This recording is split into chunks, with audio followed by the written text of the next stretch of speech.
Hello everyone. Today is our topic is accounting for share capital. Share capital क्या होता है और उसका अकाउंटिंग ट्रीटमेंट किस तरह हमारी अकाउंटिंग बुक्स में होता है उसके बारे में आज हम पढ़ेंगे। एज वी नो दैट कि शेयर क्या होता है, शेयर कैपिटल क्या होता है। जब भी हम कोई नया बिजनेस अगर नॉर्मल छोटे तरीके से समझें तो कोई भी हम नया बिजनेस जब स्टार्ट करते हैं हमारे मार्केट में तो हमें कैपिटल पूंजी की आवश्यकता होती है।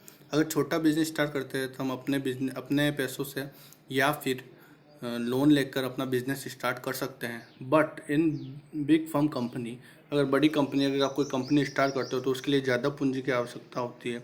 तो न तो इतना आपके पास आप खुद के पास कैपिटल होती है और ना आप बैंक से इतना ज़्यादा लोन ले सकते हो। तो आप क्या करते हो, मार्केट में शेयर इश्यू करके कैपिटल अराइज करते हो for the business for the company के लिए।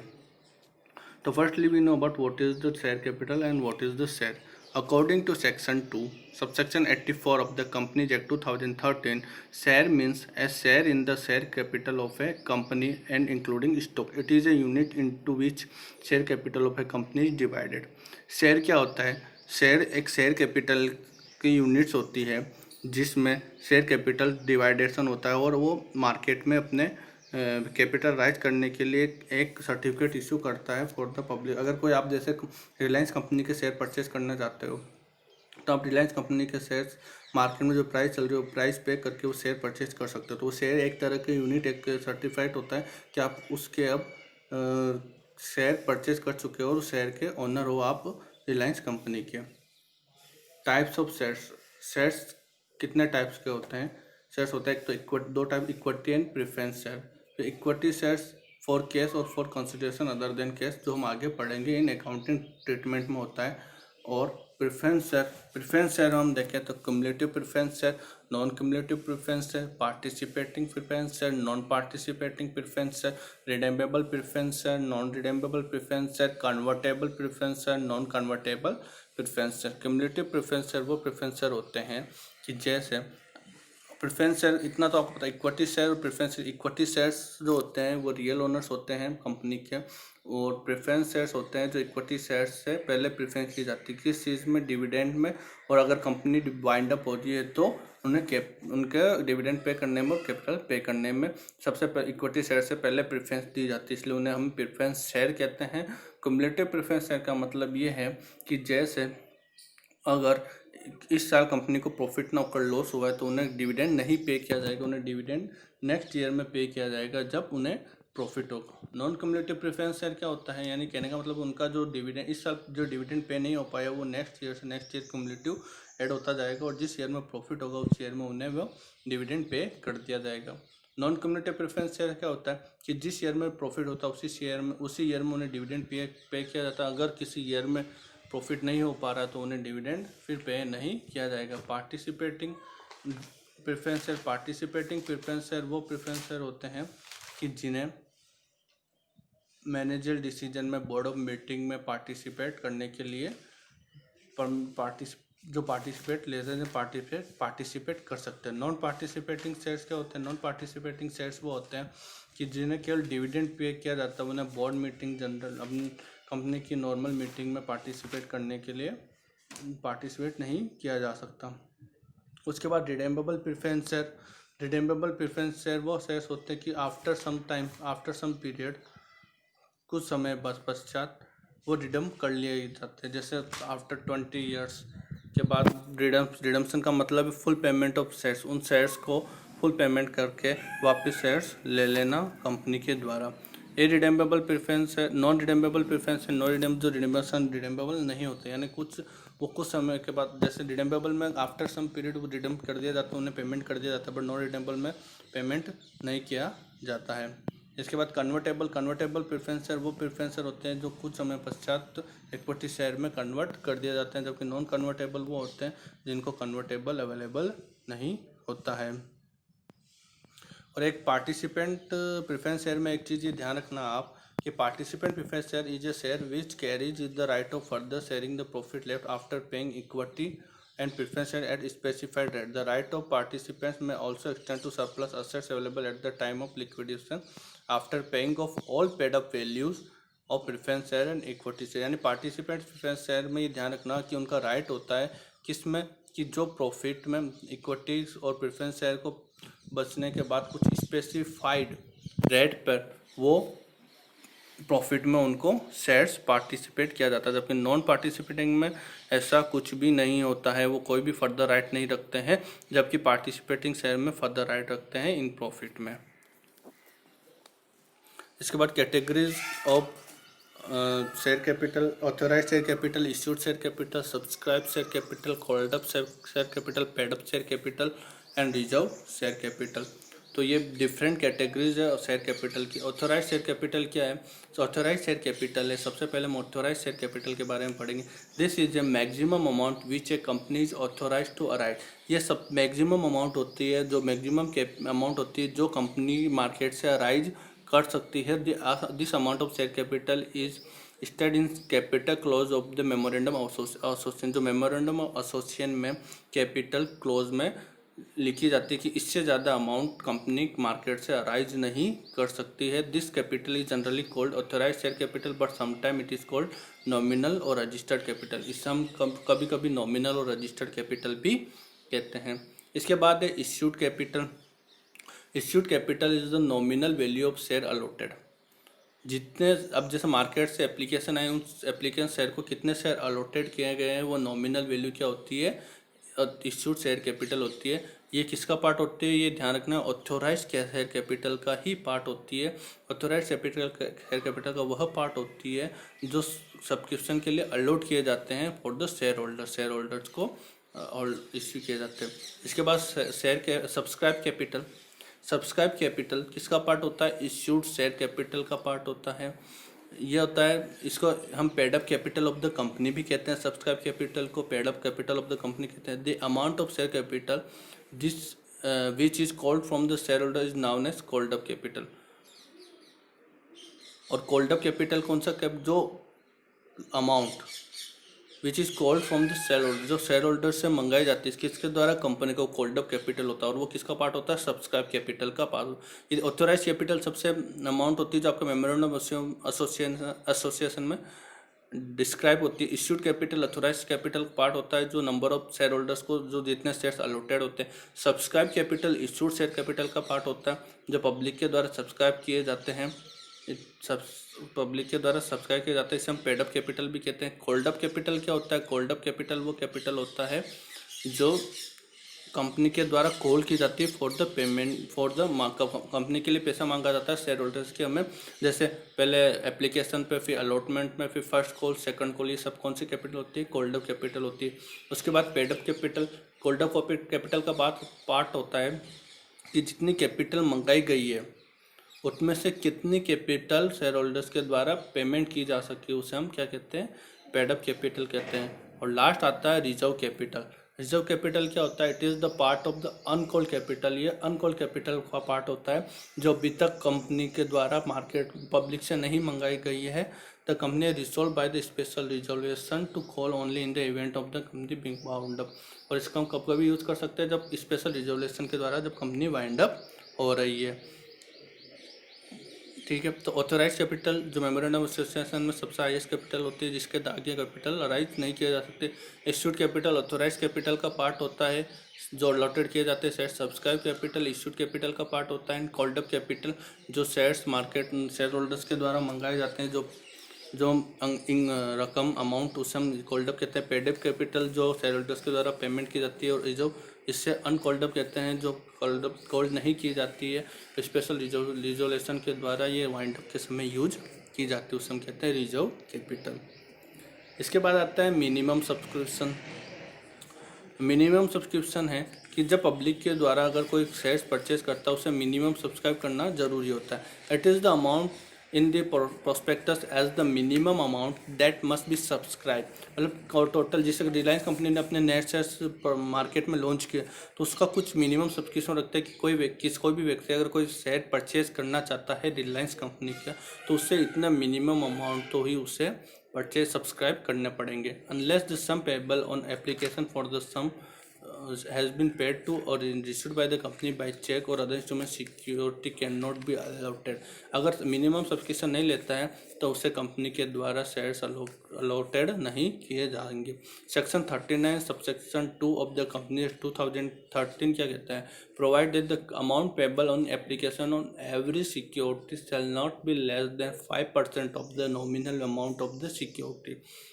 5% ऑफ नॉमिनल अमाउंट यानी फेस वैल्यू के 5% से कम नहीं होनी चाहिए। और सच अदर परसेंट और अमाउंट में भी स्पेसिफाइड से भी। और बाकी अगर 5% के अलावा चेंजेस अमाउंट में चेंजेस करना तो उसके किसके द्वारा स्पेसिफाइड होगा?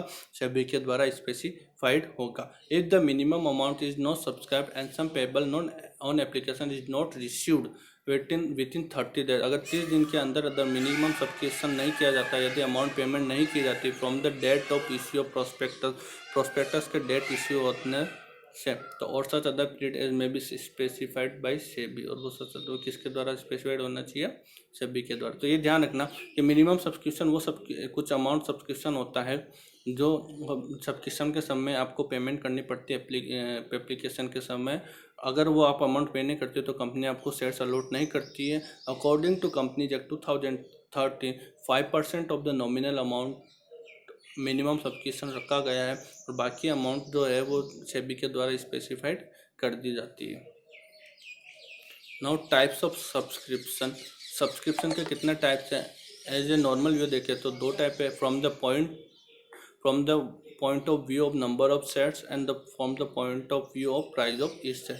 नंबर ऑफ शेयर्स जैसे at par subscription, under subscription, over subscription. For example 10,000 के शेयर ऑफर किए गए, उसमें से अगर आपने 10,000 के शेयर अप्लाई किए तो वो क्या हो गया? एट पार, मतलब जितने के शेयर आपने ऑफर किए हैं कंपनी ने उतने के लिए ही आपने अप्लाई कर दिया है, तो वो क्या हो गया? At par subscription. जैसे कंपनी ने 10,000 के शेयर ऑफर किए और आपने 8,000 ही अप्लाई किया तो वो क्या हो गया? Under subscription.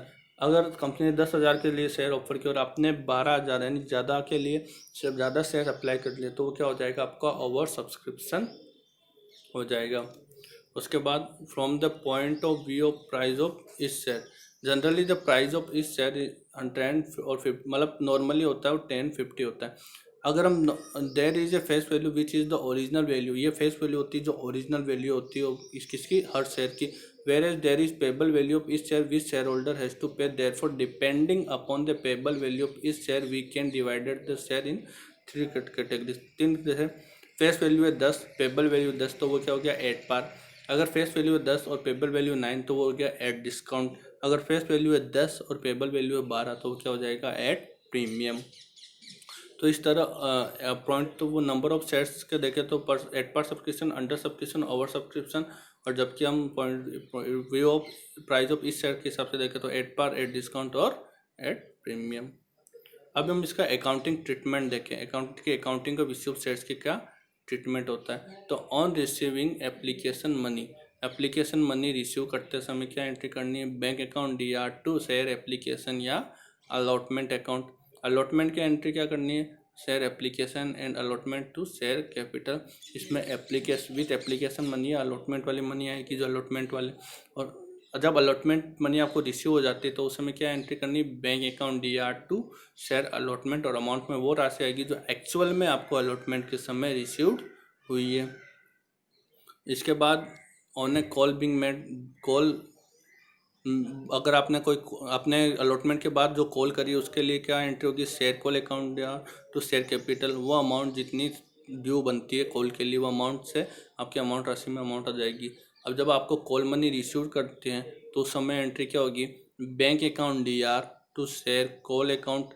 तो शेयर कॉल अकाउंट क्या होगा? With the due amount actually received on call, वो अमाउंट जो एक्चुअल में आप रिसीव्ड करते हो। On refund of excess money received, जब आप एक्सेस मनी रिसीव्ड कर लेते हो तब क्या होगा? Share application allotment account DR2 bank account. आपने एक्सेस मनी रिसीव्ड करी उसको वापस पेमेंट करने के लिए share allotment and application account DR2 bank account.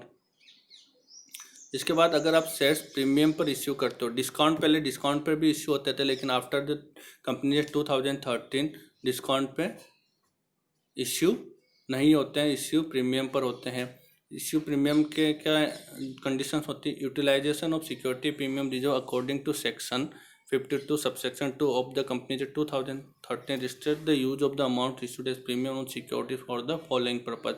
हम जो सिक्योरिटी अमाउंट है जो हम प्रीमियम पर इश्यू करते हैं तो उस प्रीमियम अमाउंट का हम नॉर्मल जो ये 5 नीचे कंडीशन दी उन्हीं के लिए यूज़ कर सकते हैं, उसके अलावा यूज नहीं कर सकते हैं। जैसे फर्स्ट है issuing fully paid up bonus share to the members. आप अगर सिक्योरिटी जो प्रीमियम अमाउंट हुआ उस अमाउंट में से आप fully paid up bonus shares आप अपने मेंबर्स को इश्यू कर सकते हो। Secondly writing of the preliminary expenditure, discount on issue of shares और डिबेंचर्स, अंडर राइटिंग कमीशन और expenses on issue. Preliminary expenditure को रिटर्न ऑफ करने के लिए, discount on issue of shares को रिटर्न ऑफ करने के लिए, अंडर राइटिंग कमीशन के लिए और अदर एक्सपेंडिचर के लिए। Paying premium on redemption of any redeemable preference share on debentures. किस रिडेम्बेबल प्रेफरेंस शेयर के लिए कि प्रीमियम पर अगर आपने रिडम्पशन किया हो तो उसके लिए आप यूज़ कर सकते हो प्रीमियम को पे करने के लिए। इन purchasing it's on share, buyback of shares के लिए यूज़ कर सकते हो, मार्केट से अपने से वापस परचेज करने के लिए। तो इन 5 के लिए आप क्या कर सकते हो, सिक्योरिटी प्रीमियम का यूज कर सकते हो। एक तो फुली पेड अप बोनस करने के लिए, return of preliminary expenditure, discount on issue of shares के लिए। अगर आप रिडम्बेबल प्रेफरेंस शेयर है तो रिडम्पशन का प्रीमियम यूज कर पे करने के लिए, बायबैक ऑफ शेयर के लिए यूज कर सकते हो आप प्रीमियम का। If premium is paid with the application money. अब आप प्रीमियम के समय अकाउंटिंग एंट्री क्या करोगे, अगर एप्लीकेशन के मनी के साथ अगर आप प्रीमियम पे करते हो तो एंट्री होती है आपकी share capital account DR to share capital account to security premium account. If premium is paid with allotment money, अगर आप प्रीमियम अलॉटमेंट मनी के साथ पे करते हो तब क्या एंट्री होती है, share allotment account DR to share capital और to security premium. Share allotment के साथ ड्यू अमाउंट आ जाएगा, शेयर कैपिटल के साथ नॉर्मल जो अमाउंट है वो आ जाएगा और सिक्योरिटी प्रीमियम के साथ प्रीमियम वाला अमाउंट आ जाएगा। इसके बाद आपका आता है calls in arrear. Calls in arrear का मतलब है अगर कोई शेयर होल्डर्स टाइम पे पेमेंट नहीं कर पाता तो क्या कहलाता है, कॉल्स इन एरियर कहलाता है। Calls in arrear if a share holder defaults in payment of the call amount due on allotment और any call according to the terms, the amount not received against the amount called is calls in arrear. कहने का मतलब अगर कोई share holders allotment के समय या call money के समय अपनी अमाउंट किसी भी कारण से पे नहीं कर पाता है तो आपका क्या होता है, वो कॉल्स इन एरियर होता है। The unpaid or arrear amount on account of allotment or calls may or may not be transfer to calls in arrear. लेकिन जो अनपेड अमाउंट है या जो बकाया अमाउंट है वो कभी भी कॉल्स इन एरियर में ट्रांसफ़र नहीं किया जाता है, वही ने जो पेमेंट करने के लिए भूल गया हो।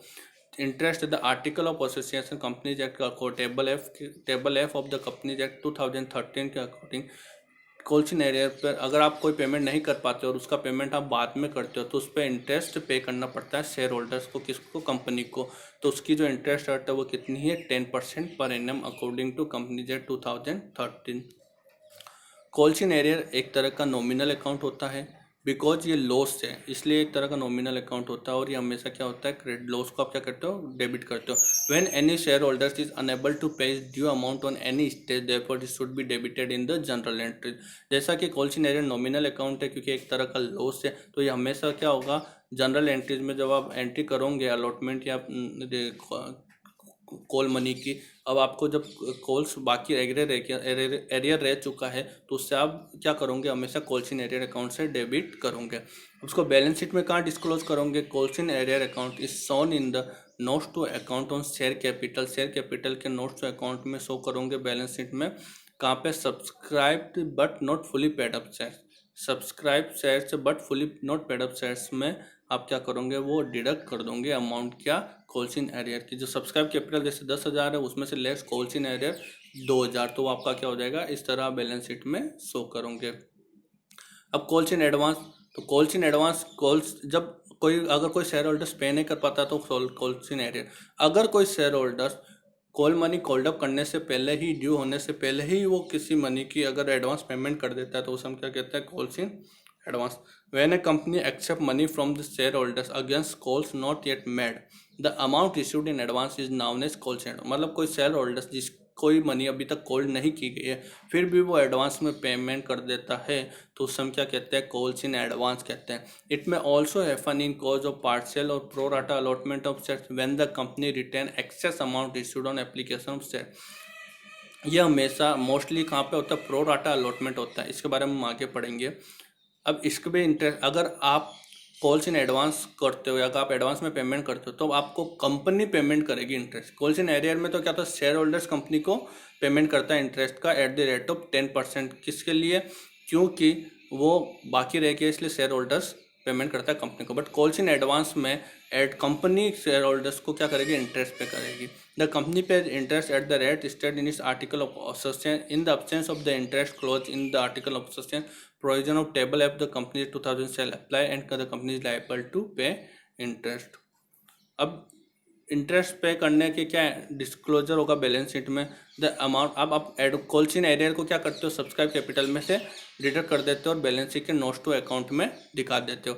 और कॉल्स इन एडवांस का दिखाओगे, the amount issued that is yet not due is liability of the company, it is shown in the equity and liabilities part of the balance sheet under head current liabilities and sub head other current liability. अब जो advance में अगर share holders ने आपको पे किया तो ये आपकी एक तरह की लाइबिलिटी होगी, इसलिए आप इसको करंट लाइबिलिटीज या अदर करंट लाइबिलिटीज में शो करते हो।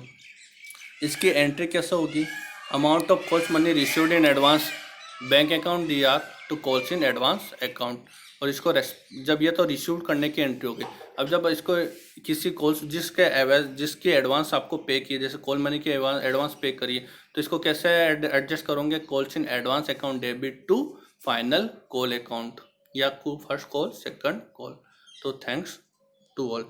तो हमने पढ़ा, क्या पढ़ा हमने, शेयर्स ऑफ कैपिटल में पढ़ा कि व्हाट इज शेयर्स क्या होते हैं, कितने टाइप्स के शेयर्स होते हैं, प्रेफरेंस शेयर पढ़ा, शेयर कैटेगरीज ऑफ शेयर पढ़ा, मिनिमम सब्सक्रिप्शन पढ़ा, किस टाइप्स ऑफ सब्सक्रिप्शन, जिसमें 8 par subscription, under subscription, over subscription, share पर इश्यू करना, डिस्काउंट पर, प्रीमियम पर, इनकी अकाउंटिंग एंट्रीज किस तरह होती है, प्रीमियम पर इश्यू करने की एंट्रीज किस तरह होती है, कॉल्स इन एरियर रह जाता है तो कितना इंटरेस्ट पे किया जाता है उसकी एंट्री किस तरह होती है, बैलेंस शीट में कहाँ शो होता है, कॉल्स इन एडवांस पे होता है तो उसका एंट्री कहाँ होती है, बैलेंस शीट में कहाँ शो करता है। तो ये सब हमने पढ़ा, ये नॉर्मल बेसिस था शेयर कैपिटल का।